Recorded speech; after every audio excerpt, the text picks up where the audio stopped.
Olá, seja bem-vindo! Começa agora o Momento Agropastoril.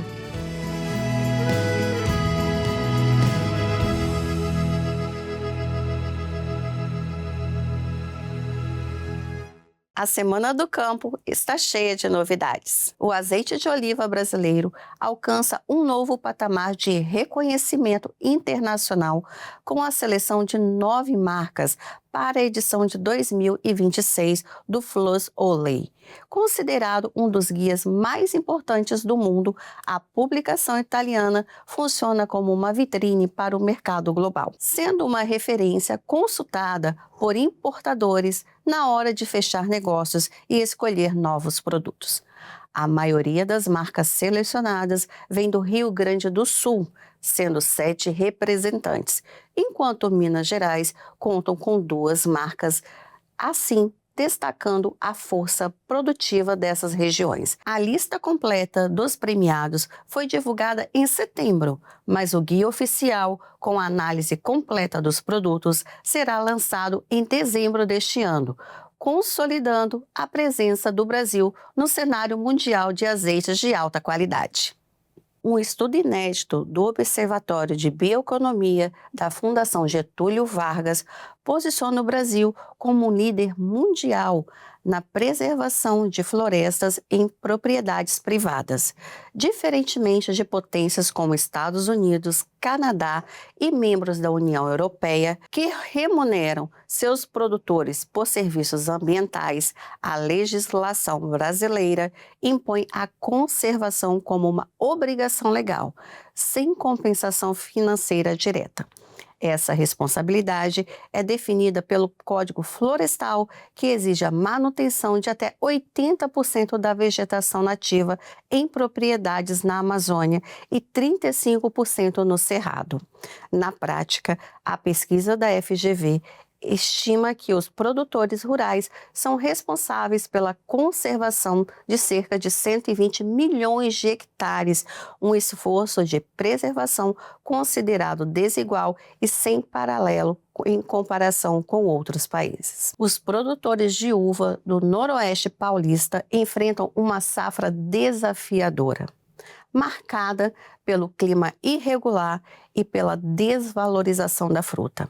Em municípios como Palmeira do Oeste e Jales, as oscilações de temperatura, geadas e a falta de frio adequado prejudicaram a floração e o desenvolvimento das plantas, enquanto o preço pago pelo quilo ficou abaixo do esperado, impactando a rentabilidade. Como consequência, houve queda na produtividade, com relatos de perdas de toneladas na colheita e amadurecimento desigual dos cachos, o que exige mais trabalho na seleção. Mesmo com preços por quilo inferiores ao do ano passado, a colheita seguiu até o final de outubro e os produtores esperam que, apesar dos prejuízos, a safra siga com boa qualidade da fruta.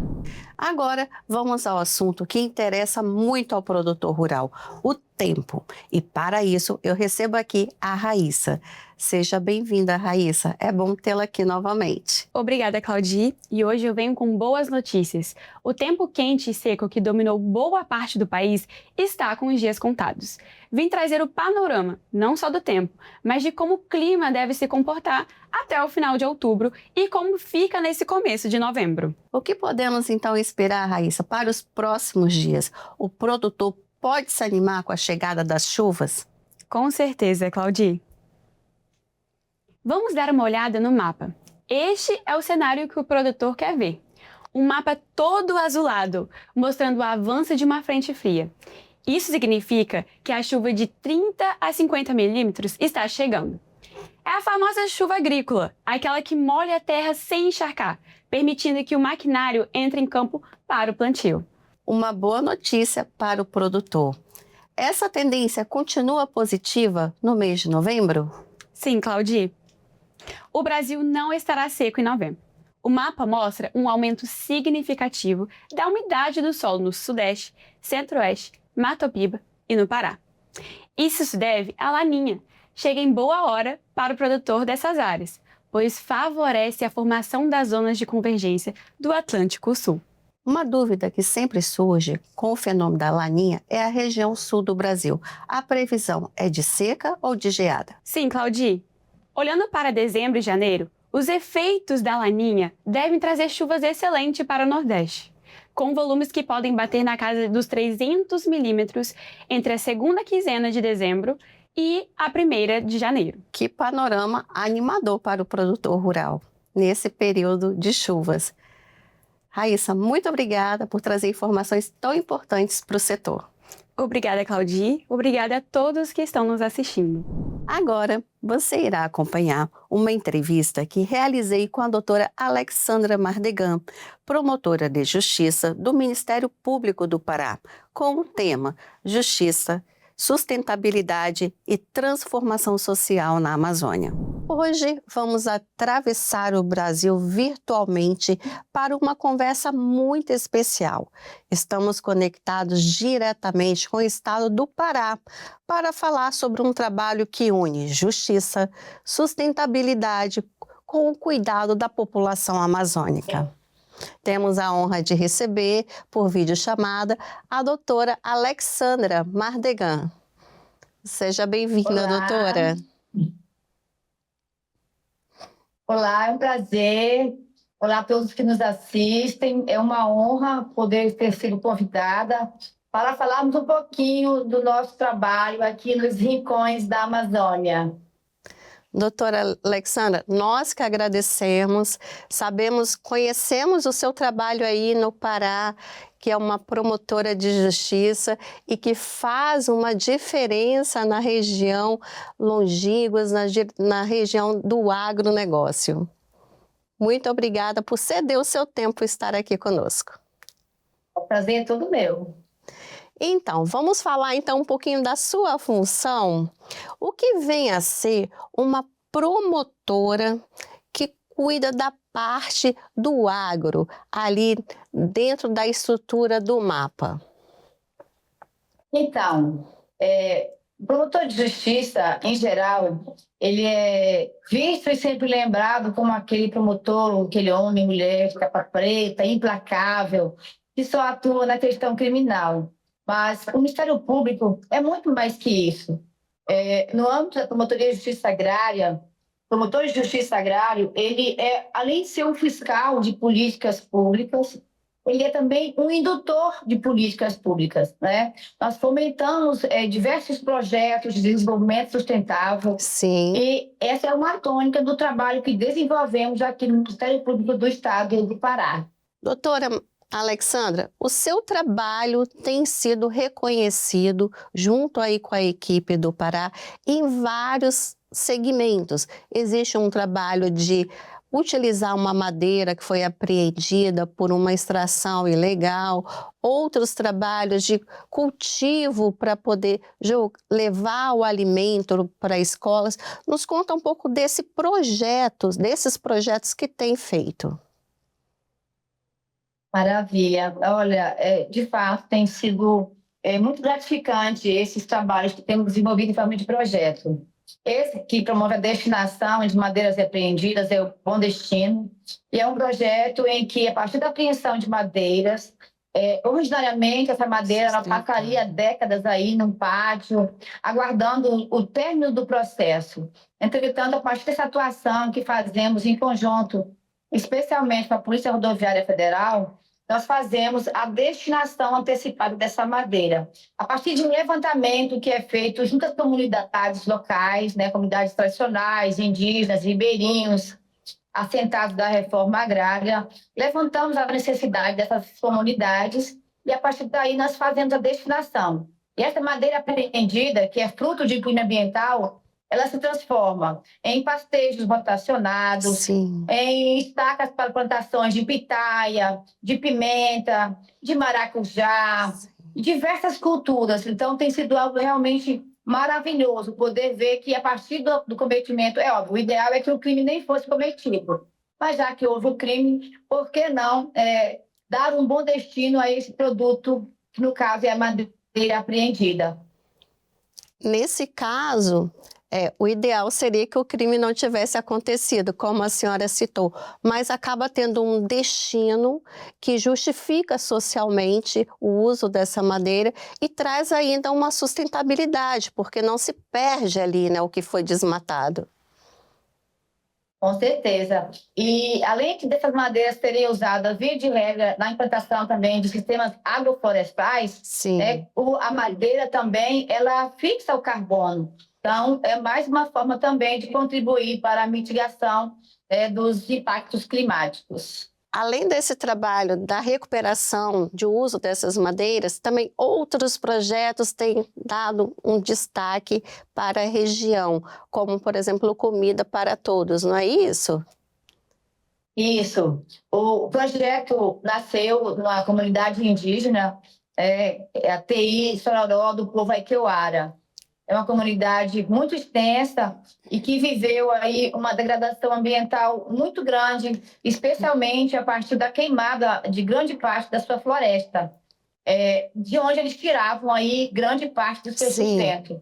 E a partir de um outro projeto que fizemos para regenerar essa área degradada, o projeto deu tão certo, que é o Reviver, que a produção foi tão intensa que resolvemos trabalhar uma forma de usar alternativamente essa produção, para além, obviamente, de também garantir a segurança alimentar dessa comunidade, porque aquela floresta, que era composta basicamente por castanhais, era da onde eles se alimentavam e tiravam a renda do seu sustento. Então, o projeto nasceu para garantir a segurança alimentar dessa comunidade, mas o excedente, para a nossa alegria, passou a ser comercializado num programa de aquisição de alimentos, que é um programa do governo federal, que muito dificilmente se consegue implantar nas comunidades indígenas pela própria natureza do programa enquanto política pública. E, para nossa alegria, nós conseguimos implementar essa política pública efetivamente junto à comunidade, e aí tivemos a grata satisfação de termos o projeto aí incluído nos finalistas do maior prêmio do Sistema de Justiça brasileiro, que é o Prêmio Inovare. Muito bom esse projeto, assim, fascinante, né? De conhecer e poder divulgar isso para o Brasil, porque nós precisamos achar meios, formas para poder reorganizar ali a sociedade, principalmente se eles perderam a sua base ali de alimento dentro do seu próprio território. Isso mesmo. E o interessante desse projeto é que é um projeto de muitas mãos, né? É um projeto feito em articulação com diversos parceiros da sociedade civil organizada, do poder público e também dos indígenas. O que nos deixa claro é que essas comunidades, se elas forem apoiadas, né, forem incentivadas, elas produzem bem e com qualidade. Mas precisa de apoio. Não adianta nós termos políticas públicas somente no papel. Para torná-la realidade, há um grande caminho a ser percorrido. Esse é também um dos grandes desafios que nós temos, especialmente aqui na Amazônia, a começar pelas distâncias, pelas dificuldades de acesso, o clima, que também aqui é diferenciado. Então, para nós, realmente foi um grande ganho e uma grande descoberta. Mas o que fica claro é que se o poder público, né, for articulado com a sociedade, a gente consegue mudar positivamente a realidade de muita gente. E esse povo, quando apoiado, é um povo que produz. Eu acredito nessas mudanças, nesses pilares que estão sendo construídos e trazendo a conhecimento de todos essa política que está sendo aplicada aí, que é um exemplo não só para a região toda da Amazônia, mas que em outras regiões do país também precisa preservar e buscar esses caminhos alternativos para poder aproveitar aquilo que um dia foi destruído e reconstruir de forma sustentável. E com relação, eu quero saber, o projeto Raízes, queria que você falasse um pouquinho para a gente como ele surgiu e qual a importância dele no meio social, principalmente para a comunidade. Olha, o projeto Raízes Sustentáveis nasceu a partir da ida da Promotoria de Justiça ao campo. Eu sempre falo que fazer política pública só no papel é muito fácil. O grande desafio é torná-la concreta. E isso não se consegue simplesmente com processos judiciais. Eu sempre falo que o que nós conseguimos fazer em 2 anos de promotoria de justiça, com essa atuação articulada, transversal, interinstitucional, jamais conseguiríamos fazer em 30 anos, movendo ações civis públicas, que é a ferramenta que nós temos enquanto promotor de justiça, para efetivar políticas públicas. E quando você ajuiza uma ação, você cumpre a sua obrigação, moral e formal. Mas todos possuem, todas as estruturas, órgãos e entidades possuem uma estrutura jurídica para fazer ali as suas defesas no processo. Então, de modo que o processo se arrasta aí por décadas e a gente não tem um resultado. E o Raízes Sustentáveis nos trouxe de lição que essa atuação dialógica, a partir da ida no campo, nos territórios, ouvir as comunidades, suas necessidades, impactos e desafios, e chamar todos os interessados, né, para uma busca de solução junto ali à comunidade, é a melhor forma que nós temos de realmente efetivar políticas públicas. É muito fácil você falar retoricamente sobre mudança, sobre melhorias, mitigações climáticas, sem que efetivamente se faça algo do ponto de vista prático. E o Raízes Sustentáveis mostrou que isso é possível. E é muito mais fácil do que poderíamos imaginar, porque quando você chama as instituições, cada uma vem e traz aquilo que é a sua expertise, contribui com o que pode, e às vezes nem é sobre dinheiro necessariamente, porque é uma estrutura que aquele órgão já possui. O que eles não faziam antes era conversarem entre si. E isso, o Raízes Sustentáveis provou que é possível fazer. Demora um pouco mais de tempo, dá bastante trabalho, mas o resultado chega em tempo recorde. E a melhor parte é que a comunidade, que antes teria que esperar décadas, e às vezes sem ter um resultado, se fosse o ideal, hoje, num tempo muito mais rápido, infinitamente mais rápido, eles têm resultado, produzem, regeneram área degradada, e além de regenerar a área degradada, com a implantação dos sistemas agroflorestais, por exemplo, ele vai gerar renda, né? Portanto, vai ter ali um dinheiro para se manter, vai garantir a segurança alimentar, além de poder proporcionar sequestro de carbono. Então, é perfeito esse arranjo dos sistemas agroflorestais, que é o carro-chefe do Raízes Sustentáveis. Doutora, esse projeto Raízes Sustentáveis, ele é replicável para outros estados, para outras regiões onde houve uma degradação ali da natureza, houve árvores que foram tiradas? Isso é replicável?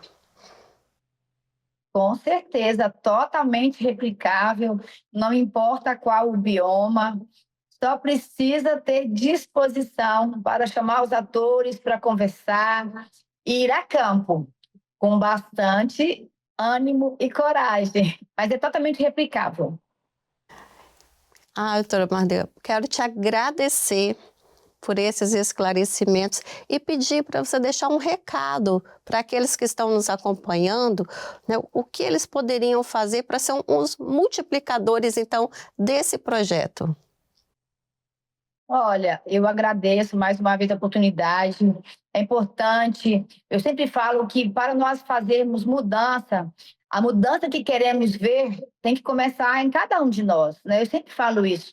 Nós não podemos esperar que os outros façam aquilo que nós gostaríamos que fosse realizado. E cada um de nós, né, enquanto ser que forma a sociedade, tem condições e pode começar a mudança, que às vezes começa por um hábito muito simples, que que é no descarte do seu lixo, do seu resíduo, melhor dizendo, porque não existe lixo, né, e sim resíduo, porque tudo é reaproveitável. Procure na sua cidade a Secretaria de Agricultura, do Meio Ambiente. Em geral, eles possuem viveiros de muda, eles doam, né? Está disponível para doação. Você pode pegar muda, pode fazer um quintal produtivo, por menor que seja o espaço que você tenha na sua casa. Se você mora em apartamento, pode cultivar nos vasos. Vai ser maravilhoso. Você vai ter ali uma planta, um tomate, uma medicinal. Tem plantação para tudo, para qualquer lugar e para qualquer espaço. Tudo isso faz a diferença. Então, é importante. Hoje, a gente tem produção até nos telhados, nas grandes cidades. Então, assim, se você quiser plantar, e eu aconselho que todos plantem, é muito fácil. Basta querer. Vontade da pessoa, né? De se dispor ali, começa em casa fazendo a mudança e depois amplia para o seu ambiente no geral. Doutora Mardega, muito obrigada pela sua entrevista, por participar aqui conosco. Eu tenho certeza que trouxe muita informação e os nossos telespectadores vão poder ali ampliar os seus conhecimentos e ter novas visões. Muito obrigada. Eu agradeço. Obrigada a todos. O programa Momento Agropastoril encerra por aqui hoje. E se você não nos acompanhou durante essa entrevista, você pode estar revendo no programa no YouTube. Até a próxima semana. Até lá!